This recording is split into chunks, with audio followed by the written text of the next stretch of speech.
You know how they say a single moment can change everything? Well, they're right. It was just another Thursday evening, and there I was, flipping through Netflix, trying to decide on a movie. That's when I saw it. My fiancé's phone, buzzing with notifications, too many to count. Curiosity got the better of me. What I found, texts. Not just any texts. The heart-shattering, earth-shaking kind. They were from her colleague, Mark. The kind that screams affair in big, bold letters. Man, was I mad. I confronted her the moment she walked in. "Who's Mark?" I asked, holding up her phone. Her face went pale, then red, and then she started with the denials. You know, the "it's not what it looks like" kind of crap. But the proof was right there in my hands, clear as day. So, what did I do? I did something I never thought I would. I reached out to Linda, Mark's wife. You should have seen her face when I told her. It was like watching someone's world crumble in real time. But Linda, she's made of tougher stuff. Before I knew it, we were plotting revenge. We decided to go public with it. And what better place than their company's annual gala, right? The perfect stage for a grand exposure. We spent nights gathering every shred of evidence we could find. Emails, photos, the whole 9 yards. The night of the gala was something else. You could cut the tension with a knife. Linda and I, we were like undercover agents. Slipping those envelopes of truth into the hands of everyone who mattered. Bosses, colleagues, you name it. And then, boom, it was like setting off a firecracker in a room full of gasoline. Accusations flew. Tempers flared. Our plan worked better than we could have imagined. There they were, Mark and my now ex-fiancé, standing in the center of a storm of their own making, the looks on their faces priceless. Watching the chaos unfold, I couldn't help but feel a twinge of satisfaction. They got what they deserved, or at least that's what I thought at the time. Little did I know, this was just the beginning of a long, twisted saga that would change more than just 4 lives. Ever seen a house of cards tumble down? That's how fast things went south for Mark and my ex-fiancé after the gala. The very next day, the company gave them the boot, fired for violating company policy. Guess some rules do matter after all. My ex was a mess, crying and pleading for forgiveness. It was a mistake, she kept saying. But you know what? Some mistakes you just can't undo. I told her it was over. End of story. I couldn't even look at her without seeing those texts flashing in my mind. Meanwhile, Linda turned into some kind of local hero. She filed for divorce, and let me tell you, she had the town's sympathy. People brought her casseroles, sent flowers. It was like she was the main character in some drama show and everyone was tuning in for the latest episode. But then things took a darker turn. Rumors started flying around, painting Mark and my ex as the villains of the century. I mean, they weren't saints, but the stuff people said, it was brutal. Their reputations were mud and there was no coming back from that. Just when I thought I could move on, I started getting these texts. Creepy anonymous threats. You'll pay for this, they said. You ruined their lives. At first I shrugged it off, just some troll having a laugh, right? But then it got serious. Threats turned into warnings. I'd find notes on my car, my mailbox. Someone was watching me, and they weren't happy. I reported it to the cops, but what could they do? Keep an eye out, they said. Great advice, right? I was looking over my shoulder every 5 minutes, jumping at shadows. The whole thing was turning into a nightmare, and I had no idea how to wake up. Looking back, I thought I was playing the hero, serving up justice. But as those threats kept coming, I started to wonder. Was it all worth it? Exposing the affair? Tearing down their lives? Had I gone too far? The line between right and wrong was blurring, and I was smack in the middle, trying to figure out which side I was on.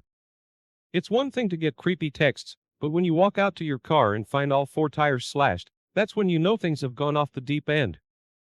That's exactly what happened to me one chilly Tuesday night. There I was, staring at my car, feeling like I was in one of those crime dramas. Only there were no detectives around to crack the case. The very next evening, things got even weirder. My neighbor, old Mrs. Jenkins, she calls me up, all frantic. Says she saw a figure skulking around my backyard. By the time I got out there, they were gone.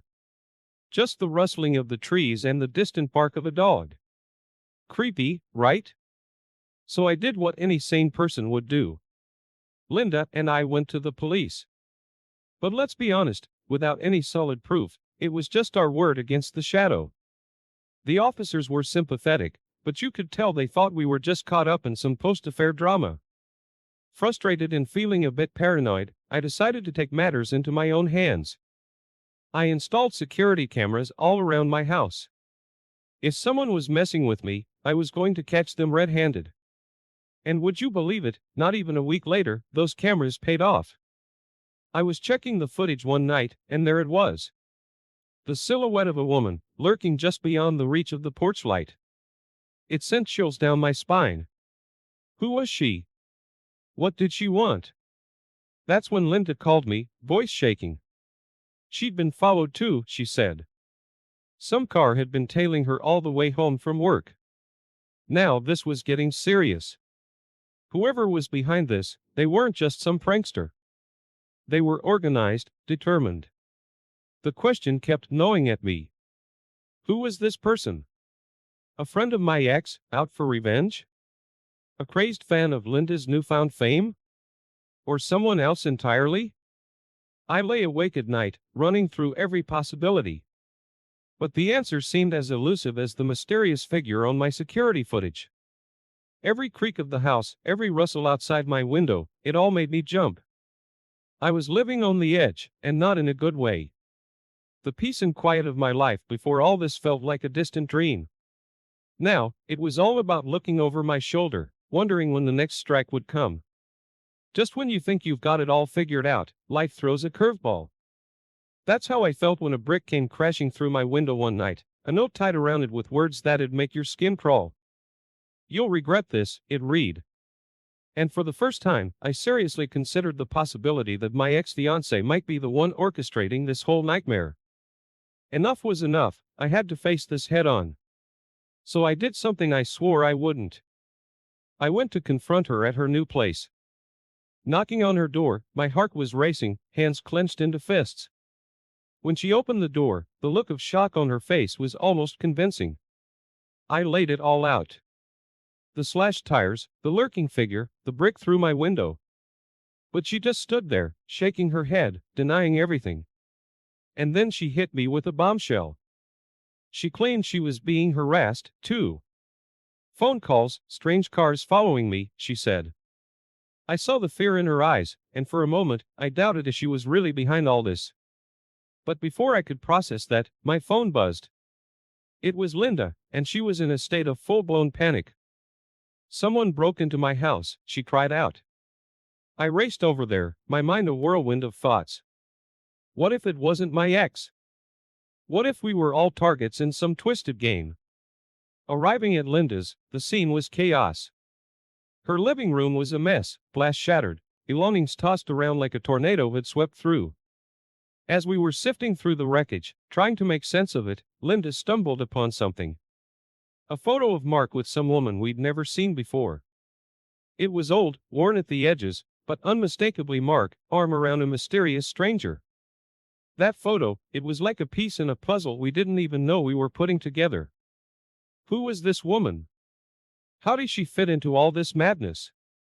Standing in the ruins of Linda's living room, holding that old photograph, I felt like we were on the verge of uncovering something big, something that could blow this whole mystery wide open. Questions raced through my mind. Was this unknown woman the key to everything? Was she the one behind the threats, the break-ins, the constant fear that hung over us like a dark cloud? And if so, why? What was her connection to Mark, to my ex, to any of this? It was clear we were dealing with more than just a scorned ex or a simple case of revenge. This was bigger, deeper, and we were right in the middle of it. The only thing I knew for sure was that we weren't going to let this go. We had to dig deeper, uncover the truth no matter how dark or twisted it might be. Hey everyone, I hope you're enjoying the video so far. If you do, please take a moment to hit that like button. It really helps me out and lets me know you appreciate the content. Also, if you haven't already, consider subscribing to the channel. Subscribing is a great way to stay updated with all the latest videos and to be part of our growing community. It's quick, it's free, and it ensures you won't miss out on any upcoming content. So go ahead, smash the like button and hit subscribe. Your support means a lot and keeps this channel going. Thanks for watching. The plot thickened like something out of a detective novel when we pieced together the identity of the mysterious woman in the photo. It was Sarah, Mark's ex-girlfriend. A quick dive into her past unearthed a slew of unsettling details. A history of stalking, a few run-ins with the law over violent outbursts. This was no ordinary ex. Linda's phone buzzed with a message that made our blood run cold. "You'll regret this," it read. The message was anonymous, but we had a pretty good idea who it was from. It was time to face our tormentor head-on. We found Sarah's address and made our way there, hearts pounding, minds racing. The place was a rundown apartment on the outskirts of town. The kind of place that made you check your locks twice. Inside, we found a treasure trove of evidence. Photos of Linda, my ex, and me. Newspaper clippings about the gala scandal. Even a map with our houses marked on it. It was like walking into the lair of a stalker. Before we could process it all, the door swung open and in walked Sarah, eyes blazing with fury. The confrontation was explosive. Accusations flew, tempers flared. In the heat of the moment, Sarah let something slip. She'd been helping Mark cheat, feeding him information, covering for him. I couldn't believe it. It was one thing to suspect it, but hearing her confess? That was a whole different ballgame. Linda had the presence of mind to hit record on her phone, capturing every word of Sarah's confession. Just when we thought we'd gotten the upper hand, things took a turn for the worse. Sarah, realizing what she'd just admitted, flew into a rage. We left in a hurry, intent on getting this evidence to the police. But Sarah, she wasn't about to let us go that easily. She followed us, screaming threats and obscenities. The drive back was a blur of adrenaline and fear. Glancing in the rearview mirror, I could see Sarah's car. A menacing presence that seemed to echo the chaos she'd brought into our lives. It was clear now. She was the puppet master in this twisted game.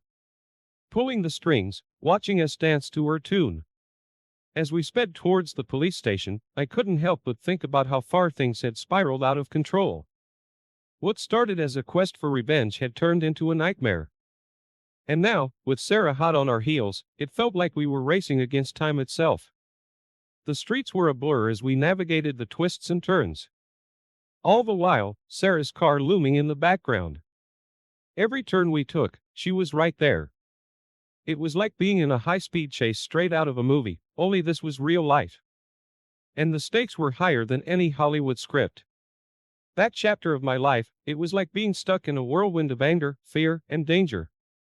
Looking back, I realize how quickly things can escalate. How easily the hunter can become the hunted. And at that moment, with Sarah's car closing in on us, I understood that some stories, once started, have a way of writing themselves. Regardless of how desperately you want to turn the page. Picture this. A high-speed chase. Two cars tearing down the highway like something out of an action movie. Only this wasn't Hollywood, and I wasn't an action hero. It was Linda and me trying to outrun Sarah, Mark's crazed ex-girlfriend. Our car was pushed to its limits, leaving through traffic. Sarah's car mere inches behind us. The adrenaline was pumping, my heart racing. Every time I glanced in the rearview mirror, there she was. Relentless, like some kind of avenger out of a comic book. But this was real life, and the danger was palpable. We were dodging cars, blaring horns, and screeching tires.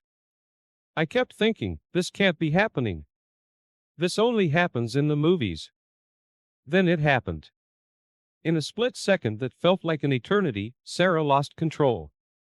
Her car swerved wildly, careening off the road. My heart stopped. There was a crash, a cloud of dust, and then silence. For a moment, time stood still. Despite everything, we couldn't just drive away. Human instinct kicked in. We stopped and rushed over to her car, which was now a twisted heap of metal. Sarah was there, slumped over the wheel, bloodied and barely conscious. The sight of her, so full of rage just moments ago, now so vulnerable. It was surreal. I called 911, my voice shaking as I tried to explain the situation. Sirens wailed in the distance, growing louder, as Linda and I did our best to help Sarah. The animosity, the anger, all of it melted away in the face of human suffering. The police arrived, their lights painting the night in flashes of blue and red.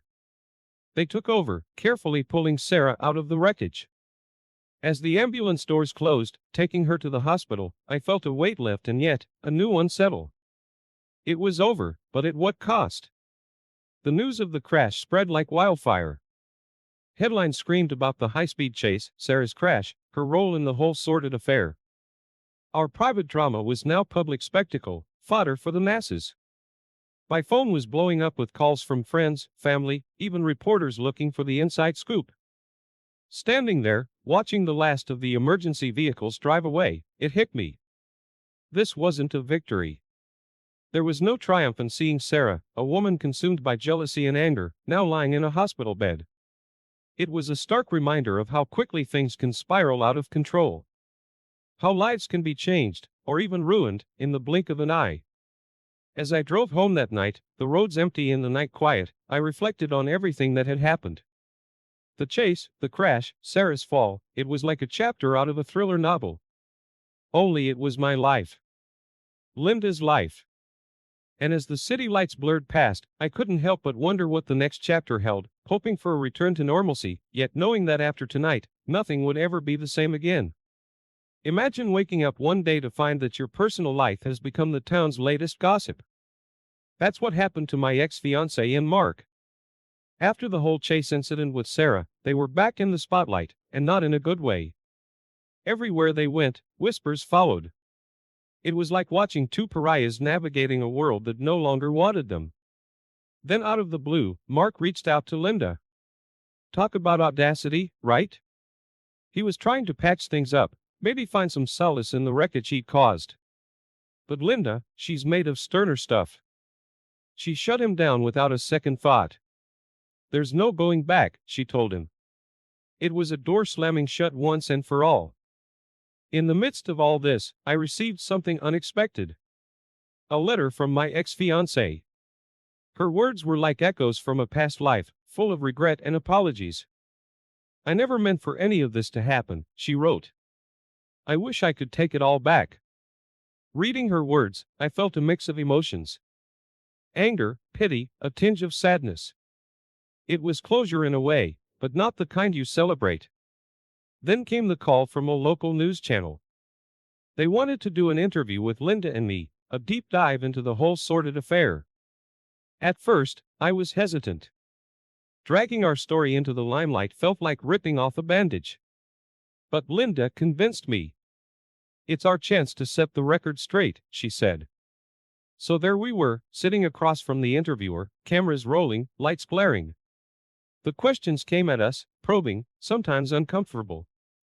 How do you feel about what happened? Do you think justice was served?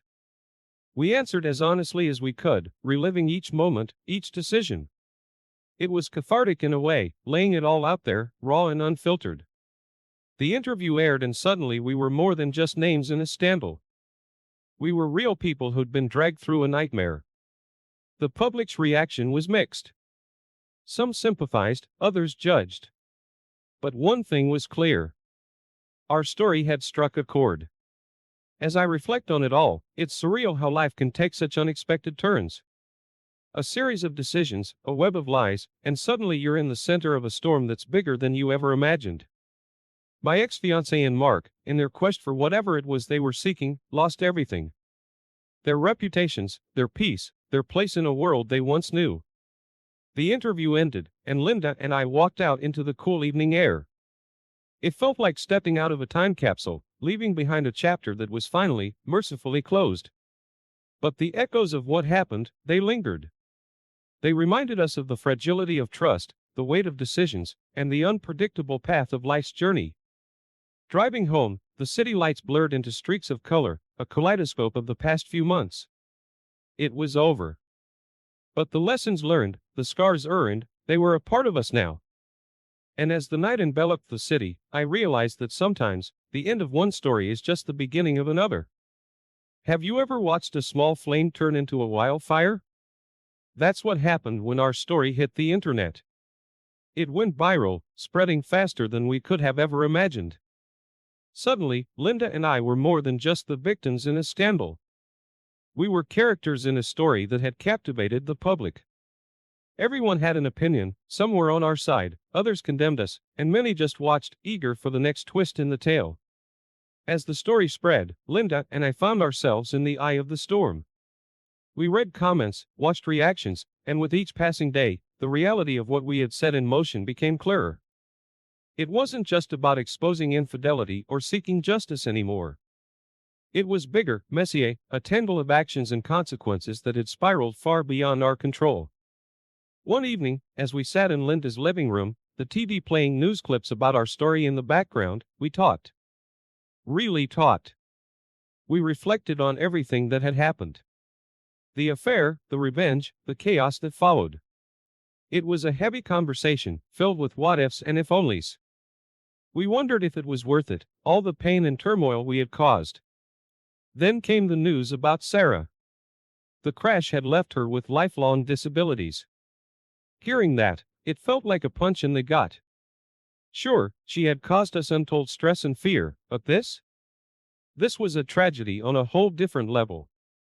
It was a harsh reminder of how quickly things can escalate, how actions driven by anger and revenge can lead to irreversible consequences. As the reality of Sarah's condition sank in, a profound sense of sadness washed over me. It wasn't supposed to end like this. Our quest for justice, our fight against betrayal. None of it was meant to lead to this kind of suffering.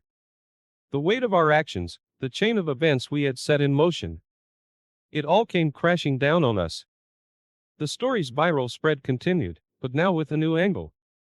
The tragic outcome of a feud fueled by revenge and anger. People started to see the whole picture. The collateral damage of our war against infidelity. It wasn't just about cheaters getting their comeuppance anymore. It was a sobering lesson on the destructive power of revenge. Amidst the noise and the opinions, Linda and I found ourselves grappling with guilt and regret.